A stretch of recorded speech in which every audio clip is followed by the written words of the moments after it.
Sa video na ito ay pag-uusapan po natin ang isang mainit na usapin tungkol kay XRP sapagkat isa pong kilalang crypto analyst na si Steph is Crypto ang nagbigay ng update na tinawag po niyang the final wave para kay XRP.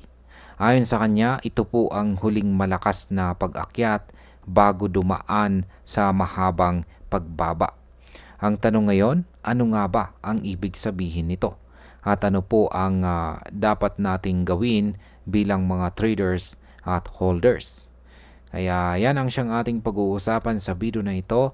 Pero bago po tayo magpatuloy, ay pakibasa na lamang po muna ang disclaimer dito po sa ibaba ng ating screen. Yan, ano nga ba ang ibig sabihin ng final wave para kay XRP? Yan, check po natin dito ang post or tweet ni Steph is Crypto. Sabi niya, the final wave for XRP. Prepare accordingly. At meron po siyang shinare dito na chart.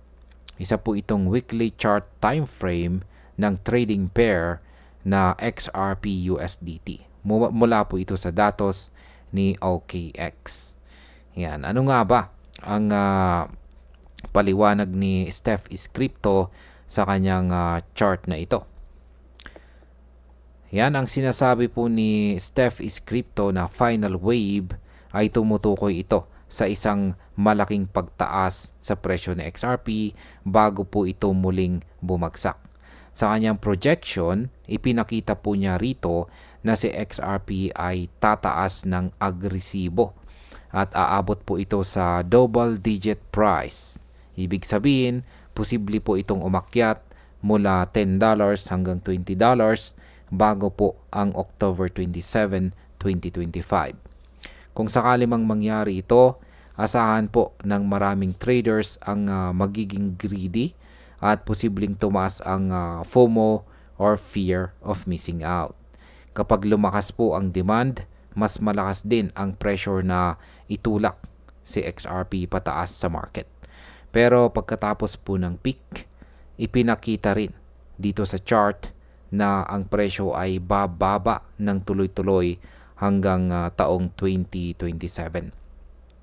Kaya sa market impact, kung tama po ang forecast na ito, maaari pong makakita tayo ng isang mabilis at matinding bull run, pero kasunod nito ay isang masakit at mahaba na bear cycle. Ngayon ay ano po ba ang ipinapakita ng chart dito ni Steph is Crypto? Yan ang highlight po dito sa chart na ito ay nasa late or huling bahagi ng taong 2025. Particular po ang October 27, 2025. Sa curve na kanyang iginuhit po dito, malinaw na may inaasahang peak bago po magsimula ang pagbaba. Sa madaling salita, si XRP daw ay magpapakita po ng explosive move pataas, pero ito ay temporary lamang. Hindi niya binigay ang eksaktong technical indicators, pero malinaw ang direksyon na gusto po niyang iparating. Kaya sa market impact, kung lumalapit na po tayo sa October 2025 at nagsimulang tumaas sa XRP, marami ang posibleng pumasok ng biglaan. Pero para po sa mga hindi handa, malaking risk ito dahil baka mahuli po sila sa itaas bago bumagsak ang presyo. Ano naman po ang reaksyon ng crypto community sa forecast na ito ni Steph is Crypto? Yan, marami. Yan, maraming mixed reactions ang lumabas tungkol dito. Yan, may mga tulad po ni Dead More Than You. Yan, si Dead More Than You na nagsabi na walang final wave dahil naniniwala po siya na patuloy na lalaki ang adoption ng XRP at ang XRPL sa global market. Kung mangyari po ito, ibig sabihin ay may possibility na ang pagbaba ay hindi kasing lala ng sinasabi ng analyst. May mga tulad din ni Lucy na nagsabi na committed na siya kahit ano pa ang mangyari. Para sa kanya, long-term hold ang laban. Si Render Damo naman ay hindi naniniwala sa $20 target. At sinabi po niyang baka $7 lang ang pinakamataas. Ganon. Kung ganon, mas maliit po ang upside kaysa sa inaasahan ng iba. At nandito na rin si Tony Bloom na nagbigay ng mas futuristic na pananaw.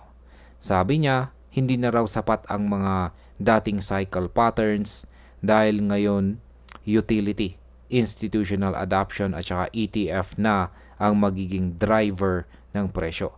Hindi na lang hype at speculation. Kaya sa market impact, ang ganito pong magkakaibang pananaw ay nagdudulot ng volatility. Kapag hati ang opinyon ng community, nagiging unpredictable ang galaw na XRP. Ngayon ay bakit po ba tinawag itong final wave? Wala pong detalyadong breakdown na binigay ang analyst. Pero ang phrasing niya na final wave ay parang babala para sa mga holders. Ang ibig pong sabihin nito, baka ito na ang huling pagkakataon para makita ang malaking rally ni XRP bago pumasok sa isang mahabang bear market. Sa market impact, kapag masyado pong naging dramatic ang wording ng mga analyst, maaaring tumaas po ang panic selling kapag naabot ang peak. Ang mga hindi po handa ay pwedeng magkaproblema sa kanilang portfolio. At ayan, bilang panghuli, sa akin pong pananaw, ang forecast na ito ay dapat po nating tingnan bilang isang possible scenario pero hindi po absolute. Ang market ay hindi laging sumusunod sa chart patterns. Totoo na may posibilidad ng malakas na rally bago ang isang matagal na decline. Pero dapat ding isaalang-alang ang factors tulad po ng regulations, partnerships at saka institutional interest. Kung sakali po na ang October 2025 ay maging turning point ni XRP, dapat handa ang mga holders sa dalawang bagay.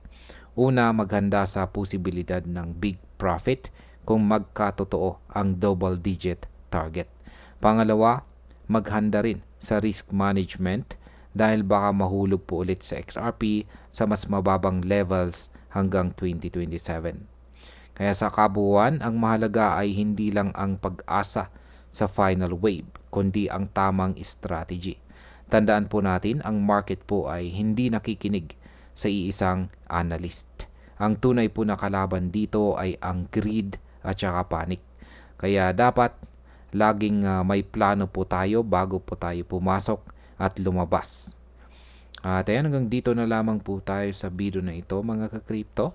Marami pong salamat sa panunood. Ingat po tayo lagi at God bless po sa ating lahat.